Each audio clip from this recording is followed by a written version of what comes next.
तर पाहिजे मैत्रीण.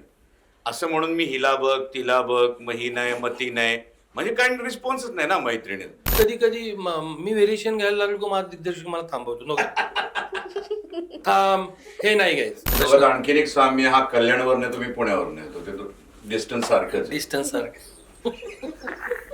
टेक मध्ये नाही घ्यायची, रिहर्सल मध्ये करेन. ते कानावर पडली की तो हेडफोन, अरे काय चाललंय तुझं, काय बोलतो तू, हा मज्जा आली, नाही घेत, कट करतो, संपला विषय. अशी धमाल चालू असते. पण ही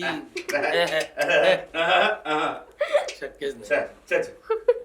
पुन्हा अरे आग आले लक्षात. आणि काही लोक तेवढंसं केलंय त्याच्यावर मी भरपूर काही करू शकतो यांनी येतात आणि मग मग पुढे काहीच करता येत नाही त्यांना. हे बेकार पण मला भीतीनंतर अशी वाटली की ह्या वर्षी सर्वोत्कृष्ट नाचे मयूर. पण मग बायको आणायची असेल तर तुला पार्ट 2 करायचंय.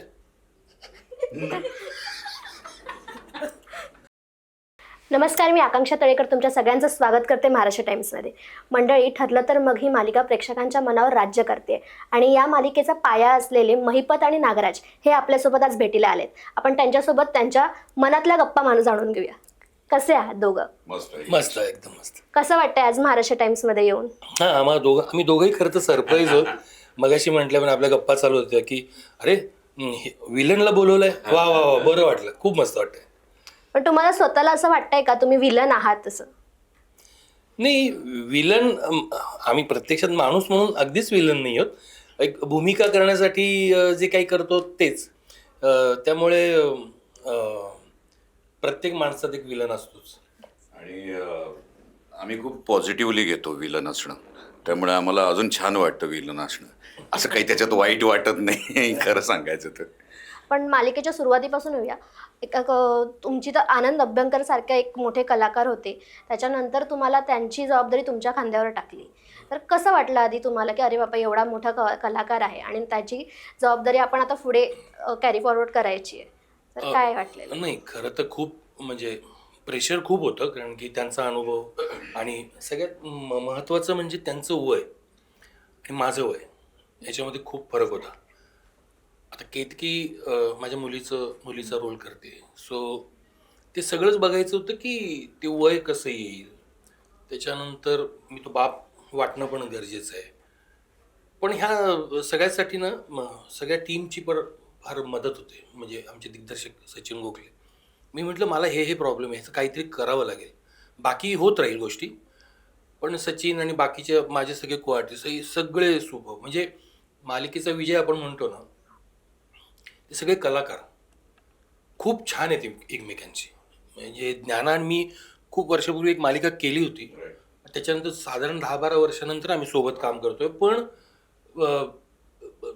चांगलं काम होण्यासाठी ना, माझं असं स्पष्ट मत आहे, चांगलं काम होण्यासाठी तुमच्यासोबतचे जे कलावंत आहेत ना, ते हे तितके छान, हंबल, एकमेकांना समजून घेणारे असतील ना, तर काम खरंच चांगलं होतं. तसंच त्यामुळे महिपत शिकरे साकारताना सुरुवातीला खूप जड गेलं, पण माझ्या सगळ्या टीममुळे मला ते हळूहळू सोपं गेलं, सापडत गेलं. साधारण एक 10-12 दिवसानंतर मला ते थोडं सापडलं होतं. आणि नागराज सर, म्हणजे ज्ञानेश सर, तुमच्याकडे ही नागराज ही भूमिका कशी आली? चंद्रकांत गायकवाड जे दिग्दर्शक आहेत त्यांच्याशी माझा परिचय होता आणि मी एका सिरियलमधून नुकताच बाहेर पडलो होतो आणि त्याच्यानंतर मी शोधात होतो की मला थोडंसं कंटेम्पररी सिरियलमध्ये काम करायचं आहे. कारण माझे पिरियॉडिक सिरियल झाल्या किंवा पोलिसाचे रोल झाले, अशा टाईपचे झाले. पण मला एक फॅमिलीतली सिरियल, आता मी फॅमिली मॅन दिसणार नाही, कदाचित निगेटिव्ह थोडासा दिसू शकेल, पण फॅमिलीमध्ये पण निगेटिव्ह असतो ना, सो त्या टाईपचं काही मिळतं आहे का असं एक कुठेतरी डोक्यात होतं चालू. आणि मग मी चंद्रू गायकवाड सरांशी बोललो, तर ते म्हटले एक सिरियल अशी येणार आहे आणि त्याच्यात एक भावाचा रोल आहे जो अमुक अशा गोष्टी करतो. म्हटलं कितपत त्याची डेप्थ आहे, किती तो हे करतो. तर त्यांचं एवढं एकच म्हणणं होतं की हे जर तू काम केलंस तर तुला मागे वळून पाहायला लागणार नाही, असं ते तेव्हा बोलले होते. सो त्यांना ती सिरियलची डेप्थ माहिती होती तेव्हा. आणि त्याच्यानंतर समहाऊ हे बोलणं झालं असेल, ऑडिशन्स वगैरे बऱ्याच बाकीच्या लोकांच्या होत्या. मला वाटतं 4 का 5 आर्टिस्ट होते जे फिक्स राहिले, अदरवाईज 6 महिन्यामध्ये प्रोडक्शनच बदललं. चंदू सरांनी ती सिरियल म्हणजे समहाऊ त्यांच्याकडे नव्हती ती नंतर, आणि जेव्हा 6 महिन्यांनी काम सुरू झालं तेव्हा ते 4-5 आर्टिस्ट कंटिन्यू ठेवले, बाकी मग जे होते ते नवीन आले. आणि सुदैवानं मी त्याच्यात होतो आणि तोच रोल होता. प्रोडक्शन जरी बदललेलं असलं तरी त्यांनी तेवढा विश्वास ठेवला, म्हणजे सोहम प्रोडक्शननी तेवढा विश्वास ठेवला, त्यामुळे मी तो रोल कंटिन्यू करू शकलो. मग बाकी काही गोष्टी होत्या ज्या लुकच्या, की मी असं करू का तसं करू का, तर मी पण दाढी ठेवणार होतो. मग हिरोची दाढी आहे, याची दाढी आहे, त्याची दाढी आहे, तर मग थोडी कमी करू. मग ते बाकी गोष्टी नंतर आल्या. पण मुळात त्याची सुरुवात अगदी इनिशियली जेव्हा दुसऱ्या प्रोडक्शनकडे ही सिरियल होती आणि ते करणार होते तेव्हापासून ते नाव होतं आणि सुदैवानं ते राहिलं. त्यामुळे ते मला कंटिन्यू करता आलं. पुढची 3 वर्ष आता करतोय. मालिकेत जसे मुख्य कलाकार म्हणजे अगदी महत्त्वाचे असतात या मालिकेत जसे सायली आणि अर्जुन महत्त्वाचे आहेत, पण त्या सायली अर्जुनची भेटच ही मुळात नागराज आणि महिपत यांच्यामुळे झाली. तर कसं वाटतंय तुम्हाला या मालिकेचा भाग असून, किंवा आता या मालिकेची काय मेन ही सुरुवात ही तुमच्यामुळे झाली आहे, तर काय तेव्हा फिलिंग कशी होती की जेव्हा तुम्हाला स्टोरी लाईन कळली की हे असं आपल्याला पात्र मिळतंय, तर काय होतं मनात, की एक दडपण होतं की काय होतं? नाही, खरं तर मी सुरुवातीपासून नव्हतो. हा, मी ते त्यामुळे ऍक्च्युली त्या तिथंच गोष्टी बोलणार हा, होतो. म्हणजे हा म्हणजे- चुकून होता. मी साधारण 1 वर्षानंतर हा, join केलं. त्यामुळे मी 1 वर्षानंतर जॉईन केलं. त्यामुळे तुझ्या प्रश्नाचं जे उत्तर आहे की जेव्हा कळलं की ह्यांच्यामुळे त्यांची भेट होतीये किंवा काय, तर तुला हा उत्तम सांग. मी पहिल्या एपिसोडपासून होतो आणि मगाशी तू ज्यांचं नाव घेतलं अभ्यंकर सर, ते होते त्याच्यामध्ये. हा नंतर आम्हाला वाटतं 9 का 10 महिन्यानंतर आला असेल. तर पहिल्या एपिसोडचं ठीक आहे, त्याच्या अगोदर जेव्हा हे सांगितलं गेलं होतं स्टोरीचं, तेव्हा दडपण असं कधी होत नाही, उलटा आनंद होतो की आपल्यामुळे अख्खी सिरियल घडणार आहे. आता त्याच्यात मजा ही असते की नंतर तुम्ही किती दिसता नाही दिसत हा विषय नसतो, पण हे इनिशियली तुमच्यामुळे घडतं. हे इनिशियली तुम्ही केलेलं असतं. त्यामुळे तो आनंद कुठल्याही प्रोजेक्टला, म्हणजे मी तुम्ही आता कारण आहात त्या गोष्टीला, हा. हे पाहिजे. सिरियलचा मेन Actually, गाभा तुम्ही आहात. म्हणजे बाकीच्या बाहेरच्या गोष्टींसाठी, वाईट गोष्टींसाठी आपण कारण ठरू नये, हा. पण मालिकेत आपण Actually. जे काही घडणार आहे आणि जे प्रेक्षकांना आवडणार आहे त्याला आपण कारण होत ना, बेस्ट आहे. आणि योगायोग म्हणजे मी आता या प्लॅटफॉर्मवरच सांगतो की 2-3 असे फिल्म्स झाल्या किंवा 2-3 प्रोजेक्ट झाले, 2-3 नाही जरा जास्तच झाले असतील, ज्याच्यामध्ये हेच होतं की हा माणूस काहीतरी करून ठेवतोय आणि मग पुढचं घडतंय. सो ते आपोआप याही सिरियल बाबतीत कंटिन्यू झालं. करेक्ट. ते यालाही अनुभव आहे, याच्याही बाबतीत तेच झालं असणार मला माहिती आहे. आणि ते घडणं हे विलनसाठी खूप आवश्यक आहे मी म्हणतो. कारण ते जर घडलं नाही तर त्या विलनचा काय उपयोग आहे? Exactly. त्या गोष्टीला पूरक ठरला पाहिजे ना तो गोष्ट पुढे नेण्यासाठी. त्यामुळे विलन तेवढाच महत्वाचा आहे. विलन म्हटलं की लोकांचे एक शिव्याशाप हे येतातच, पण कुठेतरी अशी धाकधूक नव्हती का की आपण विलन साकारणार आहोत तर लोक आपल्याला त्याच नजरेने बघतील वगैरे पुढे असं? नाही, आता हा पूर्वी असं व्हायचं की तो, पण आता तो भाबडा प्रेक्षक होता, पण आता आपले सगळे प्रेक्षक अतिशय सुज्ञ आहेत. त्यांना कळते की हा माणूस ते पात्र साकारतोय, तो कसं साकारतोय त्याच्यावरती बोलतात. त्यामुळे ते फार प्रेम, म्हणजे मला तर शिव्याशाप असं नाहीच, मला माझ्यावर फार भरभरून प्रेम करतात लोक. म्हणजे माझा डायलॉग फेमस झाला की तुम्ही खूप सुंदर विलन करता, असं विलन पाहिला नाही वगैरे वगैरे, बऱ्याच कॉमेंट. आणि टचवूड खूप आजपर्यंत एकही निगेटिव्ह कॉमेंट आलेली नाही. त्यामुळे मला असं वाटतं की मी काहीतरी केलंय किंवा काहीतरी मी त्या मालिकेला देऊ शकलोय. म्हणजे माझा इतक्या वर्षाचा जो काही अनुभव आहे तो फक्त काही कॉमेंट इतरांच्या बाबतीत ज्या वाईट येतात तर त्याबद्दल थोडंसं वाटतं की तसं येऊ नये. बाकी काही तसं आता प्रेक्षक हे नाही करत. त्यांना हे कळतं की हा माणूस आहे, हा रोल करतोय, अभिनय करतोय असं. आता मयूर म्हटला त्याला पुष्टी की आम्ही निगेटिव्ह असतो, आम्हाला बोललं तरी आम्हाला काही प्रॉब्लेम नाही, पण जे बाकीचे कलाकार असतात ना त्यांना निगेटिव्ह वागायला लागतं कधी कधी त्या भूमिकेसाठी, तेव्हा त्यांच्यावर जे बोललं जातं ना ते फार वाईट असतं. सो ते वाचताना असं वाटतं की अरे मग आमच्या बाबतीत जर काही आम्हाला दगडफेक करत नाहीये तर त्यांना तुम्ही अशी शब्दांची फेक का करता? आणि खूप वाईट असतं ते. मग हे सुजाण प्रेक्षक कुठे गेले, मग हे कोण आहेत आता, हे बोलणारे कोण आहेत, असं प्रश्न पडतो नक्कीच. एखादी फॅन मुवमेंट ऐकायला आवडेल? म्हणजे ती कुठलीही, नॉट ओनली की ठरलं तर मग मालिकेबाबतीत तुम्ही केलेल्या आधीच्या कामांबाबत असेल तरी चालेल. आठवणं कठीण आहे खरं तर, Actually. पण किंवा एखादा असा मेसेज हा, फॅनकडनं आलेला एक वगैरे. नाही म्हणजे मेसेजचं तर काय सोडून किती मेसेज बघशील आणि किती लक्षात ठेवशील. पण मला एकदा आठवतंय, मी एक मालिका करत होतो तेव्हा माझी मुलगी साधारण 1.5-2 महिन्याची असेल आणि आम्ही तुळजापूरला गेलो होतो.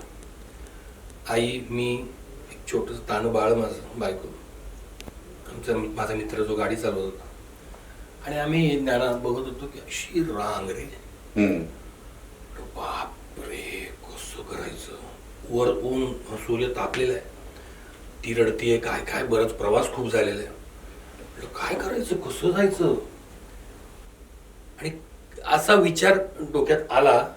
बायको माझ्याकडे बघते, आई म्हणे आता काय करायचं, म्हटलं थांब काहीतरी करतो.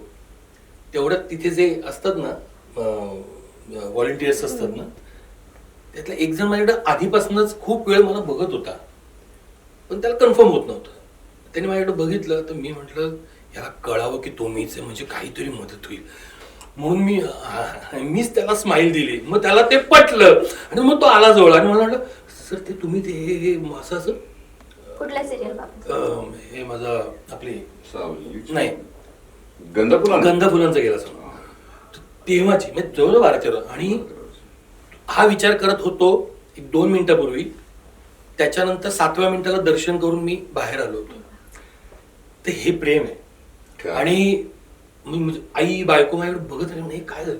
आणि त्याच्या क्षणी दुसऱ्या मिनिटाला त्यांनी ते फोनवर सांगितलं, काय सांगितलं, आणि इकडे 5-6 जण आणि इकडे 5-6 जण व्हॉलेंटियर्स होते. आणि मी मधनं आम्ही 4 जण चालत चालत गेलो, दर्शन घेतलं, 5व्या मिनिटाला बाहेर आलो. ही सगळी काय म्हणूया त्या मालिकेची कृपा, प्रेक्षकांचं प्रेम, त्याशिवाय नाही होत, खरंच नाही होत. हा म्हटलं तसं खूप असतात प्रसंग, पण आता तू विचारलं म्हणून असं जायला लागलं लायब्ररीमध्ये कुठे असतं. अगदी सुरुवातीचं अगदी थोडक्यात सांगतो. नाट्य महोत्सव होता, मला वाटतं 2007चा, नांदेडला होता तेव्हा. तर तिथे एक मेन भूमिका होती जी मी इकडच्या पुण्याच्या याच्यात केली होती, राज्यनाट्याला. तर तिकडचा कलाकार नसल्यामुळे मी ती तिकडे केली. आणि नांदेडला तो प्रयोग रात्री झाला आणि दुसऱ्या दिवशी मी त्या एक नाट्य महोत्सवात कार्यकर्ता म्हणून काम करत होतो. आणि मी रस्त्याने असं चाललो होतो दुसऱ्या दिवशी हॉटेल लॉजवरनं असं. तर एक पोरगा आला आणि त्यांनी मला ऑटोग्राफ मागितली. बरं, कितीची 2007ची गोष्ट. बरं, आता 2007ला किती टीव्ही केलाय किंवा हे केलं काय नाही, पण त्यांनी ते बघितलं. तुम्ही ते काल होतात ना नाटकात, म्हणून त्याने ऑटोग्राफ घेतला. आई शपथ, पहिली ऑटोग्राफ होती. आता तो जिथं कुठे असेल त्याला हे कल्पना नसेल. आता मी त्याला सांगतो थँक्स, त्यांनी चुकून माकून पाहिलं तर. हे अगदी सुरुवातीचं सांगतोय. आणि आत्ता लेटेस्ट एक माझ्या बायकोचं एक थोडंसं सरकारी याच्यातलं काम अडकलं होतं. आणि मी जनरली पुण्यात असलो की जात असतो अशा तिच्याबरोबर काही कामासाठी. तर ते काय काम व्हायला तयार नव्हतं आणि एक जण बघत होता माझ्याकडे. मग तो आला, तुम्ही ते हे ना वगैरे हे ना, मग फोटो बिटो ते सगळं आपलं सगळे झालं. काय चाललं तुमचं, कशासाठी आलंय, म्हटलं असं असं. अरे मग चला ना. अक्षरशः ते काम त्यांनी पुढच्या 1.5-2 दिवसामध्ये करून दिलं. म्हणजे बायको म्हटली बस तू सिरियल मध्ये काम कर, त्याचा मला फायदा झाला. सो असे होत असतात, बऱ्याच गोष्टी होत असतात. म्हणजे लिस्ट आहे अशी प्रत्येकाची, ह्याच्या याच्यात माझ्या मेजर होतं ना, त्यामुळे मला आठवलं. एक्झॅक्टली, गमतीशीर असतात काही काही. सेटवर असे येतात की नाही फॅन्स भेटायला? हो येतात ना. ते एक आहे ना, काय त्यांचं नाव त्या क्लबचं, म्हणजे त्या काही मैत्रिणी एकत्र आहेत. ते दर काही ठराविक एपिसोड नंतर आम्हाला ट्रॉफीज घेऊन येतील. आता काय आमचा फेवरेट असं काही त्यांनी मध्ये आले होते तेव्हा त्यांनी ते ट्रॉफीज दिल्या. म्हणजे एकदा कधीतरी आम्हाला ट्रॉफीज कोणाला काही नव्हतं कुठल्या साली मला माहिती नाही, तेव्हा त्यांनी स्वतः ट्रॉफीज बनवून सगळ्यांना दिल्या होत्या. त्याच्यानंतर मध्ये गेल्या वर्षी वाटतं, गेल्या वर्षी फेवरेट 100% फेवरेट काका, फेवरेट तुझं काय लिहिलं होतं, फेवरेट काका और समथिंग असं. फार मस्त स्वतः काय काय देत असतं. हे झालं मालिकेबाबत. आता ॲज अ ज्ञानेश वाडेकर आणि मयूर खांडगे यांची अभिनयात एंट्री कशी झाली आम्हाला ऐकायचं. अरे बापरे खूप बालनाट्यापासून सुरुवात झाली खरं तर. त्याच्या मागे एक गोड किस्सा आहे आम्हाला थोडं माहिती. हा, चाळीत राहायचो आम्ही. चाळीला अशा 11-12 चाळी होत्या. मी काही फार अभ्यास करणार वगैरे नाही. तर एवढा शाळेत जाऊन आलं की बस संपलं, अभ्यास बिभ्यास नाही. आणि मित्रासोबत गोट्या खेळत, पटांगणात गोट्या खेळत होतो. सलग गोट्या खेळत असताना ना ठराविक वेळेला ज्ञाना तो डाव सोडून जायचा. तो. माझं असं होतं, अरे मी हरलोय, तू पूर्ण कर, काय चालला, कुठं चाललं? नाही मी चाललो. तर क्युरिओसिटी म्हणून मी त्याच्या मागे गेलो. तर आमच्या तिथे अभिरंग बालकला संस्था नावाची एक संस्था होती, छोट्याशा घरात चालायची. अंबादास काका चालवायचे. तर तिथे म्हटलं हा इथे येतो. तर मी ना त्यांच्या एक समोर दरवाजा होता, एक ह्या बाजूला होता. मी ना ऐकायचो की काय आतमध्ये खूप चपला असायच्या बाहेर, छोट्या साल नाही आठवत, पण साधारण एक झाले बरीच वर्ष झाली, 92-91 त्याच्याही आधी साधारण. मी गेलो, कान लावून ऐकतोय तर असं ढोलकीचे वगैरे आवाज येत आहेत, काहीतरी वाजतंय, डायलॉग ऐकू येतात, मीच राजा आहे वगैरे वगैरे काहीतरी, पण काय हे कळत नव्हतं. असा तो क्रम चालू झाला. त्या दरम्यान चाललं होतं की तिकडे ना कोणीतरी चपला चोरायचं. बाहेर मुलांना वात्रड मुलं चपला चोर, बरं एकच चप्पल घेऊन जायचे, तर दुसऱ्या चपलेचा उपयोग नाही. 3 जण त्यांचा मुलगा लक्ष ठेवून होता माझ्यावर की कोण ये. तर मी रोज आपलं ऐकायचो, मग ते आवडायला लागलं म्हणून मी कान देऊन ऐकायचो. एकदा ना त्याने असं बघितलं, पटकन दरवाजा उघडला आणि त्याने मला बघितलं. सुसाट पळालो. त्याने मला एकदा धरलं शाळेत नाही. काय रे, तू आमच्या इथे चपला चोरतो? म्हटलं नाही मी चपला नाही चोरतो. तिथे काय करतो? नाही म्हणलं असं खेळ खेळ जातो, हा येतो आईन प्रत्येक वेळेस डाव सोडून जातो, म्हणून मी बघायला आलो. त्यांनी ओळखलं की हा इथेच राहतो वगैरे वगैरे. मग तुला पण म्हटलं हा मला चालेल तिथे यायला. आणि मी तिथून मग त्या तालमीत बसायला सुरुवात केली. मग तिथे माझं खेळ बंद झाले, खेळ पूर्ण तिथे बंद. तुम्ही सिन्सिअर झालात. सिन्सिअर झालं म्हणजे नाटकावर पहिलं पाऊल पडलं. तिथे गेलो, बसलो. तर अकलेने लावली राज्याची वाट, असं त्या बालनाट्याचं नाव होतं. आणि मग तिथे बसलो तर ते आवडायला लागलं. तर मग एक जण कोणीतरी चुकला म्हणून मी पटकन, आपण हसतो ना, तर ते काका मला ओरडले, तू चुकला म्हणून हसू नये, तुला जमणार आहे का, उभा राहा कर. म्हणून मग तिथे मी शिपाई झालो. त्या बालनाट्यात मी शिपाई झालो. पण अंगभूत आगाऊपणामुळे हा ते काही दिवस तालीम चालली. मग काहीतरी त्या वजिराचा प्रॉब्लेम झाला. म्हटलं तो वजीरच येत नाही काय, असं वगैरे करून मी वजीर झालो 15 दिवसांनी. असं करत करत ज्ञान मी राजा झालो. त्या बालनाट्यात शिपायापासून मी राजाच्या भूमिकेत शिरलो, राजा झालो. आणि रविकरण असते ना बालनाट्य, मोठी स्पर्धा आहे ती, त्याच्यामध्ये आम्ही परफॉर्म पण केलं. अशी ती गमतीदार. हा, शिपायापासून सुरू झालेला प्रवास आता महिपत शिकरेपर्यंत. हा, म्हणजे लोकांची जोरदार सुरू होती, माझी चोरदार सुरू झाली.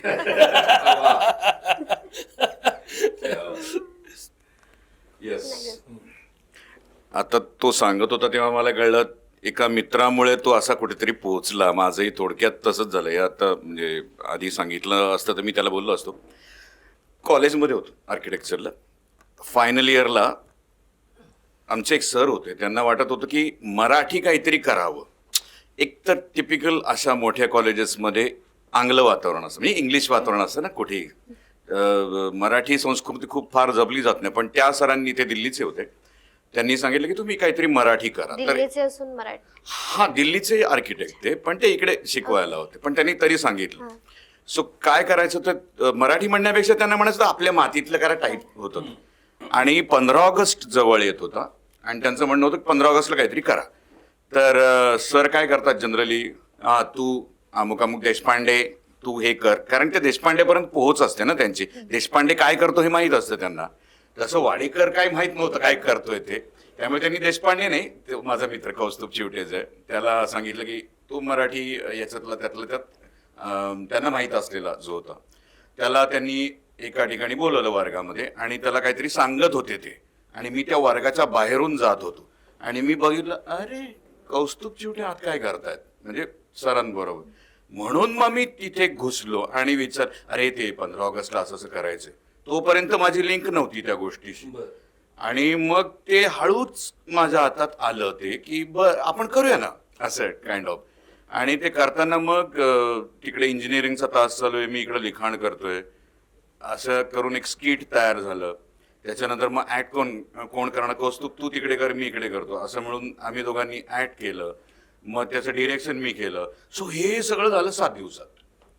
आणि त्याच्या पुढचे जे 7 दिवस होते बरोबर एक इंटर कॉलेज कॉम्पिटिशन्स असतात किंवा काही खेळ असतात त्याच्यामध्ये होते. तर त्याच्यामध्ये एक स्किट केलं. त्याच्यामध्ये पण सेम झालं की काही ऍक्ट करायला मिळालं, काही डिरेक्ट करायला मिळालं, बऱ्याच गोष्टी होत्या. आणि त्या 14 दिवसात मला खरंच जाणवायला लागलं की हे जे काहीतरी करतोय हे मनापासून आवडतंय, करता येते. कारण मी जे करतोय ते खूप अभ्यास आणि ऑफिसमध्ये आल्यावर आमची हा ऍक्च्युली सगळे बसले अभ्यास कम्प्युटर समोर काम करतायत. हे जमेल का? आणि मला विचारलं जमेल, म्हणलं ना म्हणलं नाही जमणार, Actually. शक्य नाही. सो मला तिथून वाटलं की आपण याच्यात काहीतरी करावं. सो तो पहिला काय म्हणतो स्पार्क म्हणून आपण जो आला तो. आणि त्याच्यानंतर हा जो म्हणतोय की याची बालनाट्यापासून झाली, तशी माझी तरुणपणी बालनाट्यापासून झाली. म्हणजे 26, 26.5, 27 असेल हा त्याच दरम्यान. तेव्हा मी पहिलं नाटक जे केलं ते बालनाट्य होतं. ते गोपाळकृष्ण नावाचं योगेश 27व्या वर्षी बालनाट्य केलं ते. त्याच्यात आणि मी तेव्हा जो केला तो कंस होता. तेव्हापासून आजपर्यंत कंस करतोय. म्हणजे ही आता हे कसं आहे की फक्त निगेटिव्ह असं नाही, काही प्रमाणात पॉझिटिव्ह मिळालं. पण मुळात हे असं ना की तुमचं कॅरेक्टर काय ते कुठल्या याला जास्त कदाचित ह्याचं जातं. आपण तुमच्या डोळ्यांना श्रेय देऊ शकतो का? श्रेय द्यायचं का मारक ठरतं माहिती नाही मला, पण याला श्रेय देऊ शकतो. पण पॉझिटिव्ह न मिळायला पण मारक ठरतं ते बऱ्याचदा. आणि हा प्रकार. ऍक्टर म्हणून खरं तर ऍक्टरला पॉझिटिव्ह निगेटिव्ह सगळंच करण्याची इच्छा असते. तो एका याच्यात अडकला ना की म्हणजे अडकू नये, कुठल्याच नटाला म्हणजे असं अडकायला लागू नये कधी. कारण की बऱ्याच नटांची खंत असते की मी याला हे पण करायचो, मला ते पण करायचं होतं, पण मी टाईपकास्ट झालो किंवा मी तेच करत गेलो. त्यामुळे ऍड टू दिस पण सिरियल इंडस्ट्रीमध्ये बघितलं ना तर मला पॉझिटिव्ह पेक्षा नाही, आता यालाही कदाचित पटेल, निगेटिव्हला जास्त कांगोर आहेत. डायमेन्शन्स जर बघितले ना तर निगेटिव्हला जास्त असं पॉझिटिव्ह, म्हणजे कुठल्याही सिरियल मधले जे पॉझिटिव्ह एलिमेंट्स आहेत, हिरोईन सोडले तर बाकीचे त्यांना डायमेन्शन्स खूप कमी मिळतात. म्हणजे दुर्दैवाने हे बरंचदा बघितलं. मग कोणाला मिळतात तर निगेटिव्हला मिळतात, विलन्सला जास्त मिळतात. असं माझं पॉझिटिव्ह निगेटिव्ह दोन्ही हा म्हणजे हा एक आणि मधले जे त्यांना खूप कमी मिळतात. सो सिरियल इंडस्ट्रीमध्ये जर पॉझिटिव्ह असेल तर मग त्या लेवलचं पाहिजे जेवढे निगेटिव्हला मिळाले तर ती मजा येऊ शकेल पॉझिटिव्ह करताना सुद्धा. राईट. तेवढं त्याच्यात असणंही गरजेचं आहे. निगेटिव्ह करताना बऱ्याच गोष्टी मिळतात करायला. एक्झॅक्ट. तर तुम्ही दोघंही एक वेगवेगळ्या, म्हणजे आता तुमचं तर लहानपणीच सुरुवात झाली, पण तुम्ही जसं म्हणालात की आर्किटेक्चर मी करत होतो आणि त्याच्यानंतर एक अचानक असं मित्रामुळे मी या क्षेत्रात पडलो. घरच्यांची रिॲक्शन काय होती तेव्हा की बाबा तुला आर्किटेक्चर बनायला पाठवलंय आणि अचानक तू या ठिकाणी वळसा घातलाय? ते प्रत्येकाच्या होतच काही नाही. ऍक्च्युली आर्किटेक्ट बनणं म्हणजे ला जाणं हे माझंच डिसिजन होतं. त्यामुळे तसं काही त्यांचं नव्हतं. पण एकदम ते कसं असतं ना, काळं पांढरं दिसतं तेव्हा आपण म्हणतो हे काळं हे पांढरं, त्यांना दिसायलाच तयार नव्हतं ना. मी जेव्हा 2000 साली पासआउट होऊन गेलो तेव्हा त्यांना दिसतच नव्हतं की मी हा ऍक्टिंगकडे जाणार. कारण ते माझ्या डोक्यात चालू होतं. कारण मला आता काही खूप येतं अशातला भाग नाही, पण अगदीच काहीच नव्हतं येत. बरं मला काहीच माहिती नाही, म्हणजे ते फोटो घेऊन जातात ना तो प्रकार पण माहित नव्हता. काहीच माहित नव्हतं. गुरु कोण मिळेल आपल्याला, मार्गदर्शक कोण मिळेल, काहीच माहित नव्हतं. त्यामुळे त्यांच्यापर्यंत हे नव्हतं चित्र क्लिअर. आणि सर्वात खूप उशीर झाला. सर्वात म्हणजे माझी बायको जी झाली नंतर, ती मी जिला 96 पासून ओळखतो, म्हणजे माझ्या आर्किटेक्चर कॉलेज पासून, तिच्या दृष्टीने हे आईशपथ हे काय झालं याचं, आता काय करा. अरे बापरे. ते तिच्यासाठी थोडा नाही, तिने ऑफकोर्स सपोर्ट केला प्रत्येक वेळी, पण तिच्या दृष्टीने हे थोडस म्हणजे तिने बघितलं असेल की हा उद्या आर्किटेक्ट झाल्यावर अमुक करेल तमुक करेल, हे काय. तर घरच्यांपेक्षा तिच्या दृष्टीने तो थोडासा धक्का असणार. आता ती मला सांगणार नाही, खूप वर्ष झाले, त्यामुळे तिने काय नाही उखाडते तसं. सरकारी कामही झालं सांगणार नाही का. ती तुमची सुरुवात कशी झाली लव्ह स्टोरीची? अरे बापरे, लव्ह स्टोरीज. कारण आता आम्ही पडद्यावर तुम्ही सुमनला अगदी असं खलनायक भूमिकेत बघितलं की सुमनला खूप त्रास देताय किती वगैरे, छान, मला पॉझिटिव्ह वाटते. पण आता तिकडे पण खऱ्या आयुष्यात कशी एक म्हणजे खूप लोकांना प्रेमळ सांगत पात्र नाही. आम्हाला ऐकायला आवडेल. खूप लोकांना सांगत नाहीये, पण आता तुला सांगतो इथे. Please. काय झालं ना, आर्किटेक्चरला असताना म्हणजे फर्स्ट इयरला, ती आमच्याच कॉलेजमध्ये होती. ते एक वय असतं ज्याच्यात असं बघून प्रेमात पडतात वगैरे, तसं माझं काही नव्हतं. मी ना अंडर प्रेशर होतो एका, की आपल्या आयुष्यात मैत्रीणच नाही. अच्छा, असं होतं का? आता पाहिजे मैत्रीण असं म्हणून मी हिला बघ तिला बघ, मग ही नाही मग ती नाही, म्हणजे काही रिस्पॉन्सच नाही ना मैत्रिणीत. मग ही नेमकी गावली. आता कशी गावली, तर फिल्मी गावली. वा. म्हणजे असं ते सबमिशन्स असतात, तिथे मी उभा होतो, ती आली, त्याच्यानंतर ती तिचं ते सबमिशन घेऊन गेली आणि रुमाल पडलेला. मग तिथे मित्र होता, हे बघ रुमाल पडला. आईला म्हटलं देतो नेऊन. तेव्हाही काही डोक्यात नव्हतं, दिला तेव्हाही काही डोक्यात नव्हतं. पण नंतर जेव्हा ती एकदा परत बोलायला आली, तेव्हा ती फसली. त्याच्यानंतर मी ठरवलं, बस बॉस ही चांगली आहे, उत्तम आहे, आपल्यासाठी योग्य आहे, छान आहे. तिला पत्र पाठवलं, जे तेव्हा म्हणजे 96 साली वगैरे पत्र घरी. फोनचा प्रॉब्लेम होता त्यांचा, जाम एंगेज, 4 महिने एंगेज. ते आता तिने बघितलं तर मारेल मला. पण ते पत्र तिच्याकडे पोहोचल्यानंतर मग तिनं त्याच्यात एक मैत्रीची अपेक्षा होती माझी, आणि त्याच्यानंतर मग निखळ निकोप असे त्याच्यात शब्द होते. ही फक्त सुरुवात आहे. आणि त्याच्यानंतर वर्षभर मैत्री छान होती आमची, आणि त्याच्यातून प्रेमाचे काही अंकुर फुटले वगैरे वगैरे. आणि त्याच्यानंतर मग काही वर्षांनी लग्न झालं. पण जी सुरुवात होती ती त्या पत्रापासून आणि त्या रुमालापासून आणि अशा छोट्या छोट्या गोष्टींपासून. वा, वा, मस्त. सर म्हणजे आताचा काळ हा सोशल मीडियाचा आहे, त्यामुळे एखादी गोष्ट ही पटकन व्हायरल होते किंवा लोकांना आता सोशल मीडियावर कलाकार व्हायरल होतात हे बघून एक ऍक्टिंग फील्डकडे जावंसं वाटतं. पण पूर्वीचा काळ हा तसा नव्हता, म्हणजे एक टीव्हीवर किंवा वृत्तपत्रातून जे काही येतं त्याच्यावरच असतं. तर लग्नाच्या वेळी म्हणाल तर एक सासरकडून प्रेशर होतं की नाही, की अरे हा ऍक्टिंग करतोय, तुमचं भविष्य आहे की नाही ऍक्टिंग करे, किंवा मुलीला देताना की रे बाबा हा ऍक्टिंग करिअर मध्ये. तुला लक्षात येते का ही कुठल्या डेप्थला भारी भारी प्रश्न विचारतात, केवढा अभ्यास केला म्हणजे तिने काहीतरी नाही, प्रेशर प्रत्येकाला असतं, कलावंताला तर ते असतंच असतं की हा आज काम येतो, उद्या नाही, उद्या येतं, परवा नाही, आणि ते आजही चालू आहे. पण आताचा काळ क्विक झाला, म्हणजे आता सोशल मीडिया इन्फ्लुएन्सर थ्रू खूप पैसे कमवतात. म्हणजे नेसेसरी नाही की तुम्ही टीव्हीवर दिसलाच पाहिजे तशी. एखाद्या रील मधून पण तुम्ही पटकन व्हायरल होताय. पण तुम्ही ज्या काळातून आलाय 20 वर्षांपूर्वी, तेव्हा हे कॉम्पिटिशन वेगळी होती. तर तुम्हाला एक दरवेळी ऑडिशनला जावं लागायचं, प्रत्येक वर्षी एक स्पर्धा करावी लागायची. तर त्यामुळे तुमचा सोर्स ऑफ इन्कम हा तेवढा फिक्स नसायचा. मग अशा काळातून येणं हे किती डिफिकल्ट आहे, किंवा एक घरच्यांना पटवून देणं किती डिफिकल्ट गेलं तुम्हाला? प्रत्येकाची सिच्युएशन वेगळी असते. म्हणजे माझी वेगळी आहे तर ज्ञानाची वेगळी असणार. म्हणजे मी त्या गोष्टी फुलफिल करण्यासाठी छोटी मोठी कामं केलीच की बाबा नाटकाची प्रकाश योजनाच कर, सेट बनवायला मदतच कर, बॅकग्राऊंड म्युझिकच दे, मग त्यातनं 2 पैसे आले की मग त्यांनी तिकीट काढून जा. बरीच अशी कामं केली की आपल्याला नाटक हे चालू राहतं. कारण घरची तशी कंडिशन नव्हती, कारण मोठा भाऊ सगळं घर सांभाळत होता, त्याच्यावर अजून ओझं टाकणं हे काही फार पड. पण त्याच्या लेवलवर तो करतो, खरं तर तोही त्याला नाटकाची आवड, पण घरची परिस्थिती, बहीण आणि सगळी फॅमिली, जर त्यांनी तिकडे लक्ष घातलं असतं तर कदाचित म्हणजे तेवढं कुटुंबाकडे लक्ष दिलं गेलं नसतं. त्यामुळे मी म्हटलं तर तो एवढं सगळं करतो, तर आपण आपला खर्च करावा, आपण आपलं नाटक शिकावं. त्यामुळे खूप वेगवेगळ्या लेवलवर आम्ही स्ट्रगल केलं. कधी कधी ते दिवस उपाशीही राहिलेलो आहे. त्यामुळे तो काळ खरंच म्हणजे आज होतं असं की बापरे आपण काय काय केलं. आत्ताची जी काही मंडळी आहेत ते काय पटकन सगळे होत, आणि आम्ही मात्र काय घासले म्हणजे सांगू नाही शकत, शब्द नाही आहेत इतकं. त्यामुळे हेवा वाटतो त्यांचं आहे की ती खूप चांगलं काम करतात. आत्ताच्या जोराने अगोदर मया जसं म्हटलं की प्रत्येकाची परिस्थिती वेगळी असते. तसं माझी परिस्थिती त्याची खूप आधी झाली होती ना, तयारीच झाली होती मानसिक बालनाट्य. सगळं.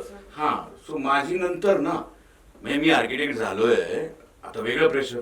त्याच्यानंतर आता घरी कमवणं, म्हणजे जरी एक किरकोळ अमाऊंट येत असली तरी कुणाकडनं तरी, भावाकडनं असेल, फादर तर मला वाटतं रिटायरच झाले होते तेव्हा, त्यामुळे ते प्रेशर होतंच. परत आपल्याला लग्नही करायचंय, या सगळ्या टिपिकल असतातच आपल्याकडे. पण मी मुळात ह्याच्यासारखा त्या पद्धतीने बिल्ड होऊ शकत नव्हतो, कारण याचं ते खतपाणीच तिथं होतं, सुरुवातच झाली होती. मला आता वेगळं याच्यात टाकायचं होतं. यांनी चालू गाडी पकडली ना, हा. त्यांनी चालू गाडी पकडली. कशी काय? नाही. हा, म्हणजे त्यातल्या त्यात हे बघ, थांबलेली गाडी शांतपणे चढलं, वालनाट्य हे ते करत. हा, हा, हा, तशी हा, चालू तशी आहे. ती हा, म्हणजे ती पुढे गेली, आता पळ पळ पळ, हा, असं असं. टाईप. तर मला बेसिकली चिंता होती, कारण एकतर शून्य ज्ञान, आता 1.1 असेल तेव्हा शून्य ज्ञान, आणि पैसे कमवायचे. तर जे आर्किटेक्चरल मिळालेलं होतं त्याच्या हिशोबाने मी ग्राफिक्समध्ये सुरुवात केली बेसिकली. आणि कसं ना, की एक त्याच्यावर थोडं 1-2-4 पैसे कमवणं सुरू झालं. सो माझं सोर्स ऑफ इन्कम हा आर्किटेक्चरल ग्राफिक्स होता, जो की 2018 पर्यंत होता. म्हणजे सुरुवातीला घरनं, मग ऑफिस घेतलं, एक जागा कोणी घेतली. बघितलंय त्याला काम करताना म्हणजे लॅपटॉप बिपटॉप आणायचं. आता नाही. पूर्वी बसायचा, आम्ही कधी कधी मी त्याच्याकडे राहायला जायचो, पाऊस खूप पडला किंवा काय, मग त्याच्याकडे राहायला जायचो. तर ऍक्टिंग झाली की आपला लॅपटॉप घेऊन. आता तो दिसत नाही. नाही, मी ते म्हणजे ते सोडायचंच होतं एका याच्यानंतर. ते 2018ला मी बंद केलं. सुरुवातीला मग ते असिस्टंट, असोसिएट असं करत, मग इकडे आपल्याला जास्त काम करता येईल. त्यामुळे तो जो म्हणतेस तू, की घरच्यांना कधी असं नाही का वाटलं, तर ह्याच्यातून जर केलं असतं ना, तर 200% वाटलं असतं. कारण जे आत्ताच्या ह्याच्यावर येतो, की अर्ध्या हळकुंडानं पिवळं होणं म्हणा, किंवा जे दिसतंय त्याच्यावर जाणं म्हणा. काही लोक तेवढंसं केलंय त्याच्यावर मी भरपूर काही करू शकतो, यांनी येतात, आणि मग मग पुढे काहीच करता येत नाही त्यांना. हे बेकार काम फ्रस्ट्रेशन. करायला उभे राहतात ना, तेव्हा आज ह्याला मला विचार, की फ्रस्ट्रेशन किती येतं जर तू महिनाभर 2 महिन्यात चुकून घरी बसला, की तुझ्याकडे काम नाही. आणि मग ही लोक कोणत्या बेसवर येतात आणि काय शिकलेली असतात, हा म्हणजे खरंच मला तू त्यांचा एक इंटरव्ह्यू घ्यावास ऍक्च्युली. कारण त्याच्यामुळे नवीन जे येणारे आहेत त्यांना पण चालना मिळेल, काहीतरी हे मिळेल, दिलासा मिळेल, की आपल्याला हे करता येईल म्हणून. सो नवीन जे आता तू म्हणते की रील मधून आणि याच्यामधून येतात, पुन्हा तेच आहे ना, की डेप्थला किती शिकलाय त्याच्यावर वरती झाड येणार आहेत, वेल काय म्हणू, रोप तेवढं उगवणार आहे. आता हे जर खूप शिकले असेल आणि रील करत असेल तर चांगलं होईल, नाही असत नाही. पण काही न शिकता रील याच्यावरच जर राहिले तर त्याचा बेस काही फार पक्का होणार नाही, ते तुटून जाणार, पडून जाणार. आणि हे फेम हे तेवढा पुरतं मर्यादित असतं. ते प्रत्येकाचं असतं समजा. पण सगळ्यात महत्वाचं म्हणजे आता थोडक्यात अजून क्लिअर सांग, मी याचं म्हणणं अजून क्लिअर कर, की बाकीच्या सगळ्या कला ज्या आहेत, तबला घे, भरतनाट्यम घे, कथ्थक घे, चित्रकला घे, प्रत्येक कला किंवा गायन घे, तुम्हाला बसावं लागतं, रियाज, तुम्हाला रियाज करावा लागतो, तुम्हाला सा नीट लावावा लागतो, तासन तास, महिने फक्त सारेगमच चालतं, मग कुठे जाऊन तुम्हाला एक ओळ गायला मिळते. ही जी प्रोसेस आहे, हे स्वतःला पक्क करणं आहे ना, ॲज अ गायक किंवा तबलजी, तासन तास तबला वाजवणे, वेगवेगळ्या पद्धतीने त्याचा रियाज करत राहणं, ते कुठेच नाही आता. ऍक्टिंगच्या बाबतीत पण ते फार राहिलेलं नाही. ऍक्टिंग हे एकमेव फील्ड असं आहे आता, की ते ऍक्टिंग मुळात सगळ्यांना येते आता. कमर्शियल खूप झाल्यात. ऍक्टिंग आता प्रत्येकाला येते. ऍक्टिंग प्रत्येकाला येते. ऍक्टिंग ही कला नाही. कला कुठली?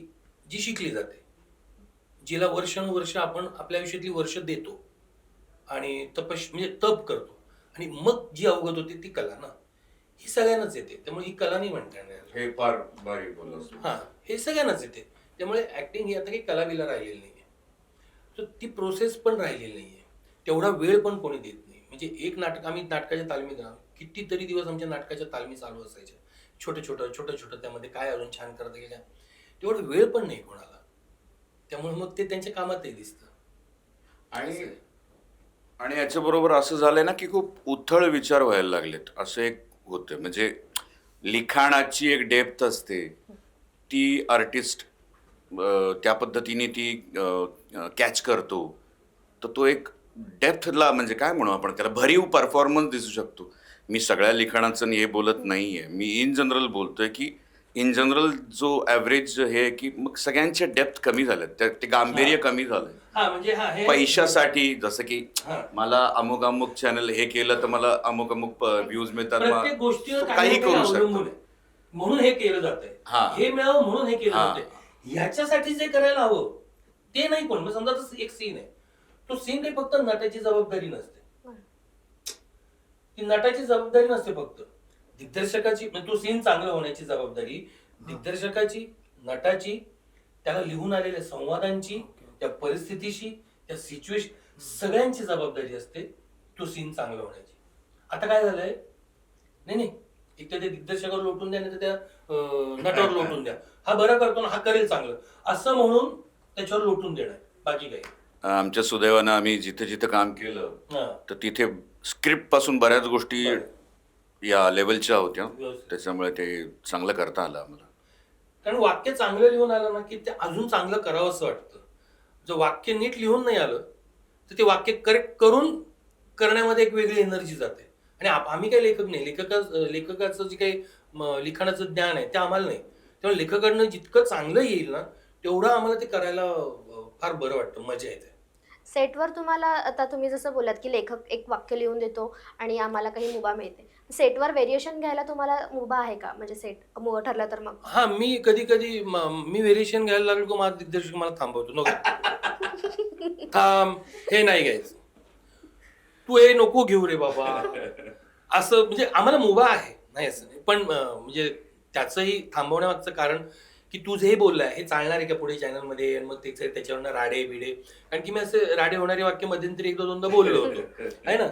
मग खरं तर पण ते गाजतात ऍक्च्युली, म्हणजे ऍज अ जेनझी म्हणून ऐकायला खूप छान हो, वाटतं. पण ते जेनझींना आवडतं. बाकीचे ते एवढी लफडी, मला फोन आले, अरे काय बोललास तू. पण तो खरं तर आपल्या नेहमीच्या बोलीभाषेतला एक बोलीतला शब्द झालाय म्हणून मी असा. तो बोललो होतो. पण नंतर लक्षात आलं की नाही चालत. त्यामुळे मग बऱ्याच वेळा माझं इम्प्रोव्हायझेशन माझं दिग्दर्शक थांबवतो. हा बोलला ते थोडंसं असं आहे की हा जरी करत असला, म्हणजे दिग्दर्शक जरी थांबवत असला तरी हा बोलतो, मी बोलतो. आमच्या दोघांच्या बाबतीत तो थोडासा, दिग्दर्शक जो असतो तो थोडासा हे काय बोलतात फार बाहेर जात नाहीत ना याच्या बाबतीत असतात. कारण एखाद्या वेळी एखादी नॉट एक्झॅक्टली शिवी, पण काहीतरी असा शब्द असतो की जो SNP मध्ये असतो, तो चालत नाही थोडक्यात. त्यामुळे ते झालेत अशा गोष्टी. पण म्हणजे हे इकडचं त्याची झालं. मुभा असती तर आम्ही उच्चार मांडला असता. खरंच सांगतो, हा म्हणजे खरंच. हा ऍक्च्युली हे हा, मला नाही. हे थोडं झालं. आम्हाला हे आहे की नाही हे बोलून चालणार. ऍक्च्युली ते बोलणं गरजेचं आहे, ती रिॲक्शन आहे, ती ते आहे, ते आलं पाहिजे. पण नाही, ते आम्हाला नाही. म्हणजे खूप असं वाटत असतं हे हे हे हे हे करू, हे एवढं थांबायला लागतं. सर, एक सगळ्यांच्या मनातला प्रश्न विचारते. 113% हा डायलॉग कुठून आला? हा डायलॉग मला लेखिकेमुळेच मिळालेला आहे. अगदी 100% नाही, 200% नाही, 113. हा, मग ती अशी ऑड संख्या असल्यामुळेच तो आहे. आणि मग ती मिळाल्यानंतर मग ते कसं वापरावं, किती चांगल्या पद्धतीने, ते माझं काम होतं. सो ते मी वापरत असतो आणि ते पोहोचलं प्रेक्षकांपर्यंत. त्यामुळे अजून ते मला मेसेज पण येतात तसेच, सर 113% कमाल आहे वगैरे वगैरे, गमतीशीर. आता तुम्ही जेव्हा ठरलं सेटवर जाता तेव्हा जास्त प्रँक कोणाशी करायला मजा वाटते? छळायला कोणाला मजा येते?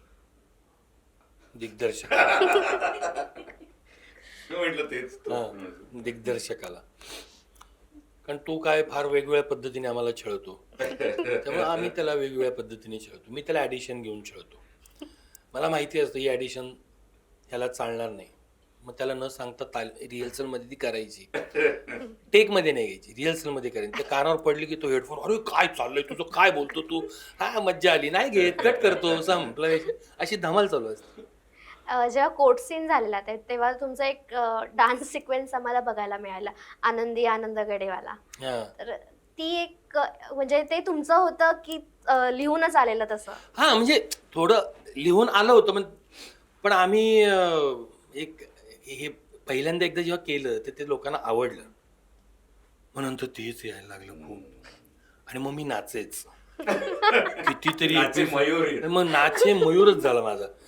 पण ते लिहूनच आलो होतं आनंदकडे. मध्ये प्रियाच्या पण एका सीनला तुमचा डान्स होता की तिला तुम्ही घाबरवताय आणि तुम्ही आणि नाचून हा तेव्हा दाखवताय. आम्ही तिघच होतो, ते गोळ्या हो, मारतो तिघं. वगैरे. हा पण ते जरा गमतीशीर होतं. Situation. ते जरा धमाल होतं ते. पण तो सीन नंतर खूपच हा गाजला. नाचावा म्हणून सीन लिहिले जायचे. हा म्हणून मग मी नाचावं म्हणून मग सीन असं काय ते विचार नको. पण मला भीती नंतर अशी वाटली की ह्या वर्षी सर्वोत्कृष्ट नाचे मयूर हा, सर्वोत्कृष्ट म्हणजे काय आवड असतं नृत्य ते? दिग्दर्शक. नाही दिग्दर्शक नाही. Choreography. हा नाही डान्स वाल्याला नसतं ना तसं काही वेगळं बक्षीस. असं हा choreography. हा मग तसं बक्षीस तर मिळणार. And dancer. हा सर्वोत्कृष्ट डान्सर 2025 जात आहे मयूर खारगे. असं तर नाही होणार ना असं मला वाटलं होतं. आता ठरलं तर मग ही मालिका अगदी जगभर प्रसिद्ध झाली आहे.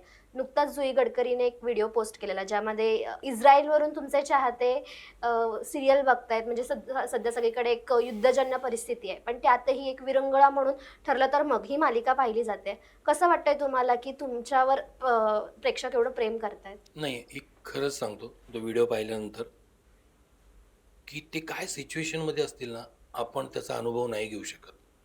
हे खरंच सांगतो, काय ज्ञान नाही घेऊ शकत. ती अख्खी फॅमिली एका घरामध्ये बंद आहे, त्यांना बाहेर जाता येतं आहे की नाही, त्यांना खायला मिळतं आहे की नाही, इतकं भीतीचं सावट असताना त्यांना आमची मालिका बघून ती भीती थोड्या वेळ बाजूला ठेवता येत असेल तर काय हवं. आणि हाच आमचा विजय आहे, आमच्या टीमचा विजय, आमच्या प्रोडक्शनचा विजय, की त्यांना आमचीच मालिका बघावीशी वाटली. पण आमची मालिका विनोदी नाही आहे, काय ना विनोदी नाही आहे ना, की बाबा विरंगुळा म्हणून आपण सहसा काय होतो तुझा टाइमपास म्हणून विनोदी आपण काहीतरी पाहतो. एक विषयाला धरून चाललेली मालिका ती त्यांना बघावी वाटणं हे आमचं यश आहे. स्वामींची कृपा आहे, बाकी आहे. आणि मला आता खात्री आहे की ते हा एपिसोड बघत असतील, म्हणजे त्यांनाही हा बघायला मिळेलच. म्हणजे आमच्याकडून शुभेच्छा आहेत की हे नक्की तुम्ही याच्यातून बाहेर पडाल. आणि खरंच म्हणजे मयूर म्हटलं तसंच आहे की आमच्या मालिकेमुळे तुम्हाला थोडासा दिलासा मिळतोय हे ऐकून आम्हाला खरंच खूप छान वाटलं. आणि ही युद्धजन्य परिस्थिती बॉर्डरला असते, आपल्या घरापर्यंत किंवा इथे येत नाही, इथे तरी. आणि तुम्ही तिकडे आता ती अनुभवताय, ते काय होत असेल हे आता मला बोलतानाही काटा आला अंगावर. ते तुम्हाला खरंच याच्यातून बाहेर पडण्यासाठी शुभेच्छा. तुम्ही नक्की बाहेर पडाल. खूप खूप धन्यवाद. मालिकेकडे येऊया आपण आता. प्रिया तुम्हाला एक आश्वासन देते की मी तुम्हाला तुरुंगातून बाहेर काढेन. काय वाटतं तुम्हाला? म्हणजे आम्हाला एक छोटीशी हिंट द्या. नाही आमच्या की येणार दोघांचा की विश्वास नाही तिच्यावर. महिपत आणि नाही नागराज आमचा तुरुंगाबाहेर विश्वासच नाही येणार. तिच्यावर. तिने आतापर्यंत तिचं मागचं तुम्ही हिस्ट्री बघा, तिने काय काय केलंय. त्यामुळे ती आता तिच्या फायद्यासाठी आम्हाला बाहेर काढते असं म्हणते, पण काय करेल पण सांगते. तिने आता वकिलांना पण एक वेगळ्या अँगलने वळवलंय तुमच्या नकळत.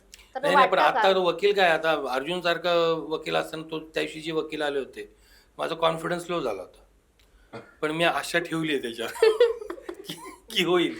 त्यामुळे बघूया. नाही, प्रियाकडून अजिबात कॉन्फिडन्स नाही. आय मीन हा म्हणजे नाही काय एक वेळ हा, तिने मला- सायली सोडवेल आम्हाला. उद्या हा सायली सोडवेल ही नाही. पण ही शक्यच नाही. चल, चल, चल. मध्यंतरी क्षितिजोग सोबत तुम्हाला काम करायला मिळालेलं, कसा होता तो एक अनुभव? फारच छान होता. आणि ती को आर्टिस्ट म्हणून खूप छान आहे. मी तुला मगाशी म्हटल्याप्रमाणे की तुमच्यासोबत जो कलाकार आहे तो किती तुमच्याशी जुळवून घेतो, तो किती मनमिळावू आहे, त्याच्यावर तुमचं खरंच काम चांगलं होतं. आणि ती तर फारच छान आहे. एक तर खूप एक्सपिरियन्स आहे तिला आणि तिने खूप काम केलेलं आहे. त्यामुळे जे काही 4-5 महिने ते आमच्यासोबत होती. पण आपण मुळात 2012-13 तिच्याबरोबर काम केलं. हा म्हणजे तुम्ही आधी पण दोघांनी आधी एकत्र काम केलंय? गंध फुलांचा केला त्याच्यात त्याच्यात पॉझिटिव्ह होतो आणि हा. निगेटिव्ह होतो. हा मी तेव्हा हा पॉझिटिव्ह होता. जेव्हा तुम्हाला कळलं मग काय रिएक्शन होती की अरे पुन्हा आग एकदा? गेलेलं. अरे आग आले लक्षात. आणि मग तू आमचे सीन बघ ना, खूप कम्फर्टेबल असतो आम्ही. आणि तेच ते दिसतं. रिअल मैत्री दिसून येते. हा त्यामुळे ते कम्फर्ट असणं, कामात कम्फर्ट असणं को आर्टिस्टचा खूप महत्व. आणि चिती काय मस्त आहे ती. त्यामुळे 4-5 महिने आमच्या सोबत होती. त्यामुळे आम्ही खूप छान मजा आली तिच्यासोबत काम आमच्या करताना. दोघात आणखीन एक साम्य, हा कल्याणवर तुम्ही पुण्यावर येतो, ते डिस्टन्स सारखंच आहे. डिस्टन्स सारखं. ऍक्च्युली खूप बोलायचं आहे पण वेळेच्या वेळ. मर्यादेमुळे जरा मजा आली. आणि Part two पुन्हा कर ना. एकदा खरंच माझ्या मनात आहे. पुढच्या वेळी तुमच्या पार्टनर्सना पण जर सोबत आणलं तर आणखी एक म्हणजे मजा आहे. बायको हा खरी खरी येस. करायचा तो मला वाटलं काहीतरी सुमन वेगळं. किंवा तुझी नाही. तर नाहीच आहे. माझी बायको नाही. पण होती मग बायको नाही. आणायची असेल तर तुला पार्ट 2 करायचंय. विचार करा तुम्ही. कारण तिने आम्हाला टाकला पार्ट 2 चा बायकोचा. पडद्यामागचे तुम्ही म्हणजे आम्हाला हे पडद्यावर कसं आहे माहितीये, पण घरातले खरे कसे आहेत ते त्यावेळी आम्हाला पार्ट 2 ला त्यांच्याकडेच काय कर कळलं. बायकाने इथे बसून आम्ही बाहेर हा तरी चालेल. बेस्ट. मजा आली मजा आली. वा वा.